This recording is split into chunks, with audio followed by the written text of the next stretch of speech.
know it came like play. Okay, guys, so this is the first video to a group of discussions that we're going to be doing on depression, and I just felt like we needed to do a group of videos on this because there's so many girls that look just like us that are very depressed, go home every night crying, nobody has a clue. So we just want to make a couple of videos to help people out. It's going to be under the channel a movement, _movement 37. Okay, so I guess we'll start with you, Ree. This is Ree. This is my booski. So we'll start with Ree, and then you can just let everybody know how you first noticed the oh shit, I think I'm depressed. It was actually a conversation. I never noticed that anything was wrong, but I was talking to somebody and they were talking about depression and they were hitting some of the key things that I've actually went through or that I felt. And it was like a oh shit moment. Right. You're depressed. Right. So what did it feel like I guess your emotions? Was you noticing you was becoming detached? What said after you noticed oh shit, I think I'm depressed, what made you confirm it It was a lot of the different emotions I went through and that I was actually experiencing at that time. I noticed I was crying a lot for no reason, just everything would just upset me and I would just cry about it. The moments of loneliness, it was just everything that the person I was talking to hit on, it was a home run because it's what I was actually going through at that time. I had all of the symptoms. Right. And then so leading up to that conversation, what was happening to you? What was happening? Did you lose a job? No, it was just little things that piled on. It was a lot of little things that actually piled on. I've noticed that my tolerance for things were just at a -0, which I'm actually okay with that part. But I've also noticed that it's just, I feel like it's just a space of loneliness. I guess number one because I'm missing my husband with him not being home. And I will honestly say that that's probably the overall part of it. I feel like that part of my life is totally missing, and it's kind of weird. Okay. This is Heidi. So we'll get Heidi and let Heidi talk and tell us when it happened for you.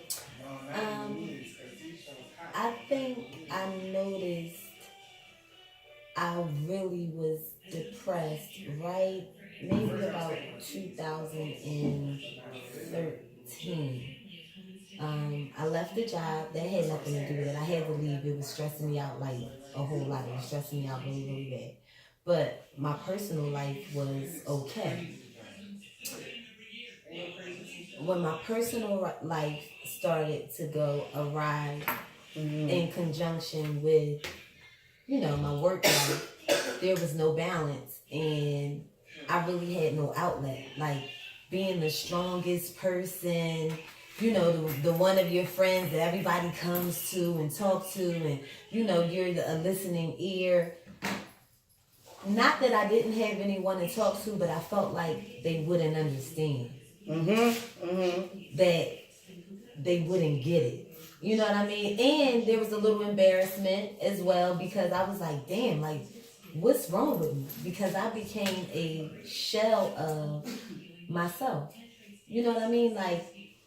I will never forget. Ree and I just met. How long have we known each other, Ree? Maybe a year now? Okay. But you and I have known each other for about 3 years now. And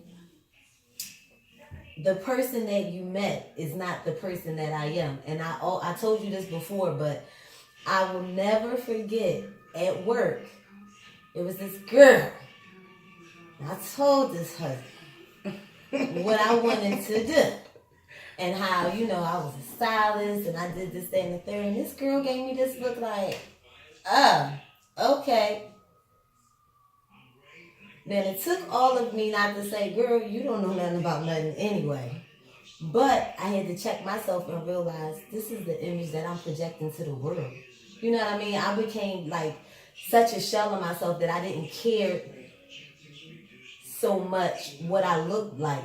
I was just like so far gone that it was like. So that's when you noticed, like, that's when you knew, like, oh shit, I'm the fuck depressed, like. Cause there was when a time when the girl who was busted looked at me like, okay, that's what you doing. Don't, cause even in this busted stay hoe, don't make me. Exactly. Right. The read is rich. Don't make me do it. But that's when you knew. Oh, that's when I knew. That's when I knew. Okay. Well, for me, it took, I guess, a build up of several things for me. Like, I want to say I first noticed. I didn't notice it. I didn't really notice it until maybe 3 years ago. Like, oh shit, I'm depressed.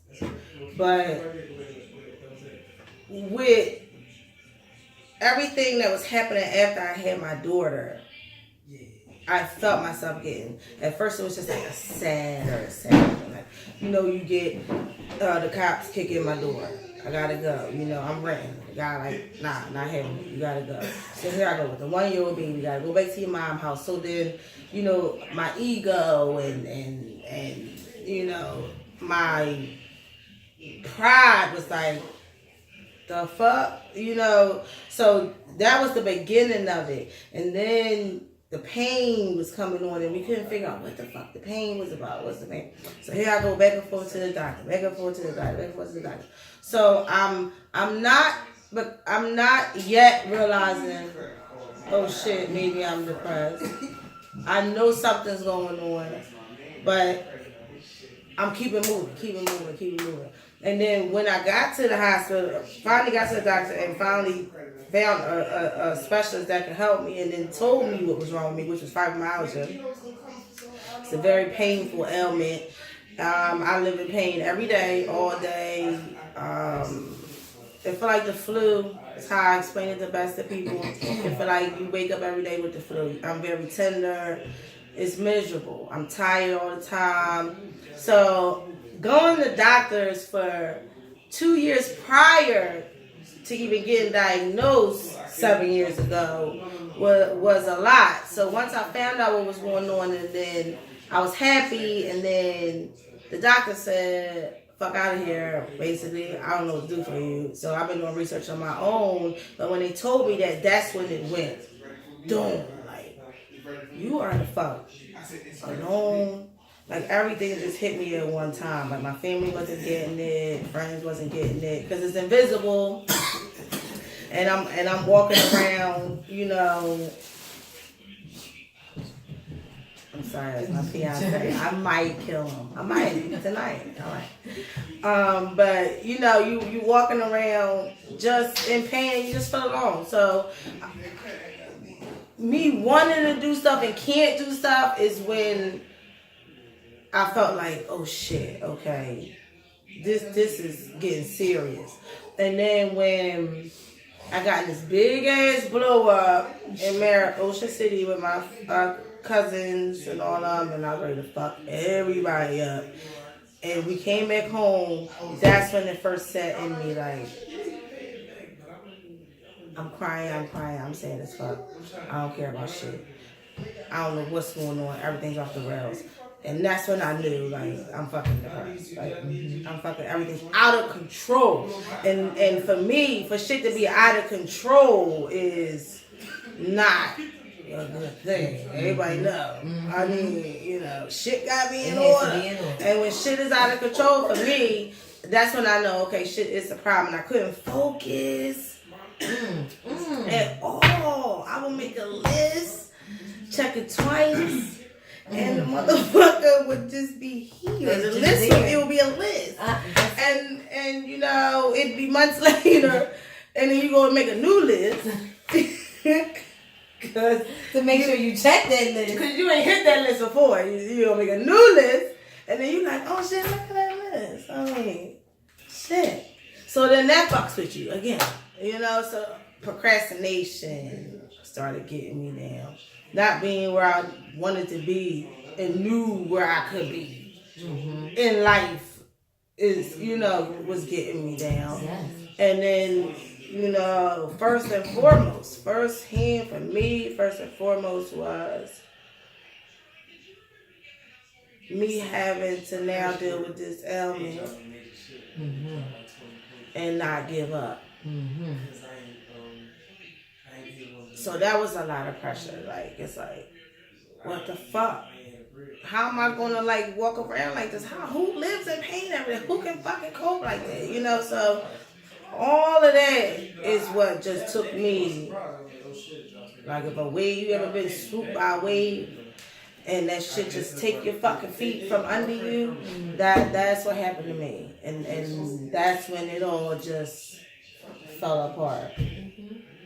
So I mean, honestly, I would say my life has been like a super crazy roller coaster. Like dealing with separation, divorce, going from 2-family home to single family home and having to raise children, and your life is just not how you thought it would be, and honestly having to start all over. And you then can't stop. You can't stop. You're a mom, kids, life still goes on. So you gotta keep pushing every single day. It's not always easy. You know what I'm saying? And you make the best out of it, but don't nobody really see what goes on behind closed doors. And that's why we wanted to do these videos, because here we are. You got so many of us that we go outside and we just all the fuck up, and we're fucked up inside. Like, we're really fucked up inside. You know what I mean? Like, we taking shit personal. Outside and ain't even that fucking deep. That's not even serious. And you wondering like, what the fuck do I want to fuck you up right now? You see what I'm saying? And that person on a regular day to a regular motherfucker, it wasn't even that deep. Just let it go. You know what I mean? And it's like, fuck, like I gotta get this under control. Fuck together. Now, for me, on the flip side, like, you guys are moms. You got to keep going because you have people that's dependent on you. Now, I know what my situation is, but on the outside looking in, you get people that'll be like, well, you're single. You don't have children. Why didn't you do X, Y, and Z? You don't know what the fuck is going on over here. What I have to do on a daily basis to keep it together. I mean, granted, now, it's a whole lot better, but you don't know what's going on. Excuse me, as far as my bills, my mortgage, my mind not even right. I can't even stay focused on one thing. All I can focus on is enough money to make sure my mortgage, gas, electric, and water is paid, to make sure that I have insurance and, just basic bare necessities. Things that I call bum shit. That's just like when you're living bare minimum like that, I feel like I don't mean that in a way where if that's all you can do, that's not acceptable. I know that's not all I can do. No, right. That's why that's what the difference is. Right. So that's what makes it bum shit to me. Like, you're okay with being a bum. That's okay? Right. Absolutely not. It's not. Right. So there's times where you beat you yourself saw yourself up better. about right. this. Like, you was doing better. What are you doing? Right. What exactly what are you doing? You were on the fast track to wherever you thought you was going. Wherever. Because whatever I put my mind to, I was doing it. This is what I want to do this week. And I think I want to try a little bit of that in that too. Let me just see. Because I need to see where my life is going. And then trying to explain to people that I'm not normal. Meaning, I don't want to be a lawyer, a doctor, a nurse. Nothing wrong with those professions. Excellent professions. We need them. That's not me. I'm smart enough to do it, but that's not what I want to do. The money's great, but where can I fit in? What's my lane? How can I create the lane that I want to be in and still be happy within myself? Because I have friends that are lawyers, doctors, that are upset. Trying to they are right. They're not happy. They can't even get their shit together. Oh my God. Making excellent money. No, Michelle Obama wrote a book, and she's on Oprah show, and that's exactly what she did. She said she was just checking boxes. Remember I always be like at work, like, people fucking robots. Like, You don't even know what you want to do. You just get up, plug in, and just walk and go right and left. Like, the fuck? And that's what she was saying. She was just checking boxes because she felt as though, okay, I graduated, I went to school, I got good grades, bam. I'm going to college, bam. They want me to be a lawyer, did that. But when she finally became the lawyer, she like, I don't want to fucking do this shit. That's exactly what she said. She was like, I don't want, this is not fulfilling me. This is not what I want to do. Right. So I understand exactly what you're saying when you say, you go to school all these years and you're this lawyer, you know all these big ass lawyers and doctors and whomever, and you're not even happy. You done went to school all this time, spent all this money, and you still don't even want to be there. You don't even know who you are still. You're not even living. You're just existing. When you don't have a lot of money, you think, oh, people commit suicide and do things like that because they don't have money. And if I had this, I would be happier. Well, there are lawyers, doctors, whomever, artists, make tons of money. Look at Nicole Miller. That kills themselves. You know what I mean? Because they're not happy. Because it's not just about money. You have to be fulfilled within yourself. You have to find something that fulfills you. It can't be a man. Right. It can't be a thing. Like, you have to do that yourself. When you find someone else, you guys just complete one another. But it's hard to do. It's very hard to do. It's hard. I think you have to be happy with yourself. Yeah. Period. You have to have arrived at a place where you're good with being alone. You're good with being with somebody. You're just you gotta know you. Yes, you gotta know you. You gotta be happy with you. And that's what's going on right now. It's like, okay, people are so lost so long because they don't know them. We live for other people's expectations so much in our life. Like, you know, your mom wants you to do this. Your mom wants you know, your mama that had this dream for you. And that person had their dream for you. This and that. And so you go in all these directions that you think you're supposed to go in for everybody else. Oh my desire. That's going to be in the video. Don't worry, guys. We'll be back. No, but I was trying to see how long the video was. But, you know, we never stop to think about who are we and what I like. And that's another thing, Michelle. I'm gonna get her book. I'm gonna get her book. We're gonna talk about her book. I have her book coming my way after a coworker reads it, so I don't even. Listen. Get her book, and I want y'all to get it too. Eckhart Tolle, A New Earth. A New Earth. Finding your life's purpose or something like that. Okay. Now, Oprah did a whole special, multiple episode thing on this man and his book. And basically, I didn't watch the whole thing because, you know, I got a short attention span. You lose me after a while, you know.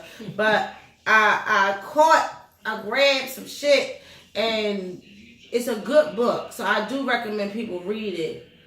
And that's why I'm going to go get it. Because now that I'm awakening, what the book is, we'll get to that too in the other videos. It's going to be like a 4-part video. That will tell you guys like our journey and where we are right now and stuff. But right now we're just talking about like basically how we got there, how we feel, and how we just felt drowned out and you know, old and tired and wasted away and, you know, lost and all of that is what we're telling you right now. But it gets better, and it got better for us, and we're going to let you know that. But anyway, why I want the book now is because I'm awakened.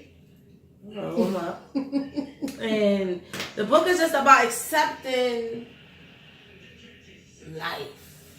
Like, you have to. Not accept failure and sadness and, oh shit, you know, I lost my job and I'm just going to stay here and be sad for 6 months.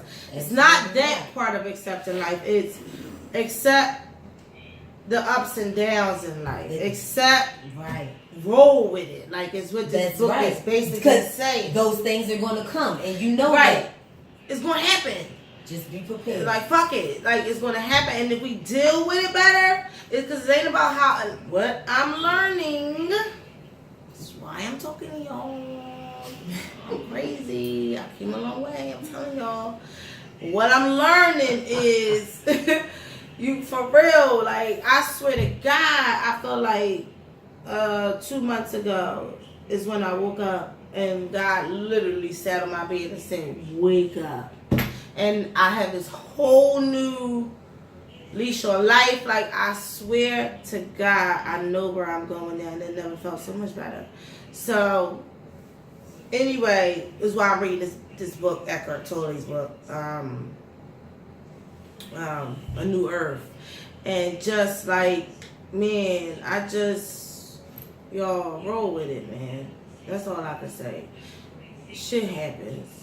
Mm-hmm. You know, I ain't saying like you can't sit and be sad for a second, but we gotta roll with it. Let it out and move on. So get those books. Get Michelle Obama's book. I'm gonna get it. I'll have it in the next video. And Eckhart Tolle's, I have it next video. I went to go buy it at Barnes and Noble, and like everybody wanted it. Like God was like, he just sold 2 books yesterday. I'm like, is everybody waking up? Let me, you know, let me hurry up. This is serious. Like, is everybody awakening? This is really serious. And Right. once you realize this is the place you're in, like everybody goes through different points in depression. Like you guys didn't go outside looking a certain way, but you know you felt like this and you felt like that. Everybody goes through different little stages. Everybody don't look once busted and fucked up. Right. Going through it. No, I have a girlfriend who was going through some shit, but you would never know. You looking at her, you would never know. And she always tell me, Heidi, I never let them see me sweat.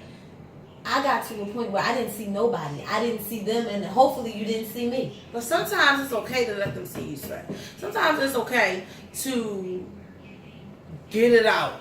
Let it out. Don't suffer in silence. And that's the main part and point in me wanting to do this whole movement thing. Because that's with important. my friends and my family, and I'm even welcoming them outsiders, you know. Like, I'll drop all my info, you know, inbox me, you want to come in for a discussion, you want to come talk, because you cried or you talked about it to somebody and you felt fucked up about it and embarrassed about it, it doesn't make you a fucked up individual. It doesn't make you weak. It doesn't make you less of who you are. It makes you smart, actually, because maybe you ain't got to stay in it as long as you've been in it. If you would have just talked to somebody, you know? Like, I didn't have anybody to talk to. I had to figure it out. So that's why I'm here trying to help everybody else. Talk to somebody. Don't pride. I don't know how to go because I don't know the Bible like that. But let me tell you something. I know it's more like a prideful man, before the fall of a man. Yeah, some stuff like that, and a prideful man is a foolish man, all that shit.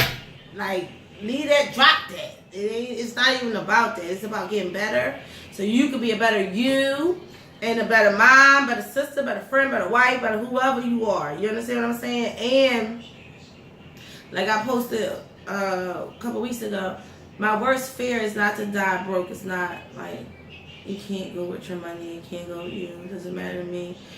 To die miserable is my worst fear, because that means I never lived. I was here all this time, had all this stuff that I could have did, and I never did it.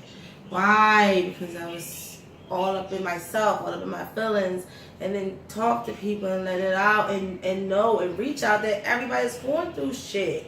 They're not alone. Everybody's the same. Ray, what you thinking? No, I'm just honestly taking it all in. I totally agree. Definitely been in that space. Move forward from that space. You got to. So it's a good discussion tonight, guys. I loved it. I liked it. I hope you guys like it. You know, as the videos go on, you know, we'll get better. So I was super nervous. So It works. love y'all. Peace out.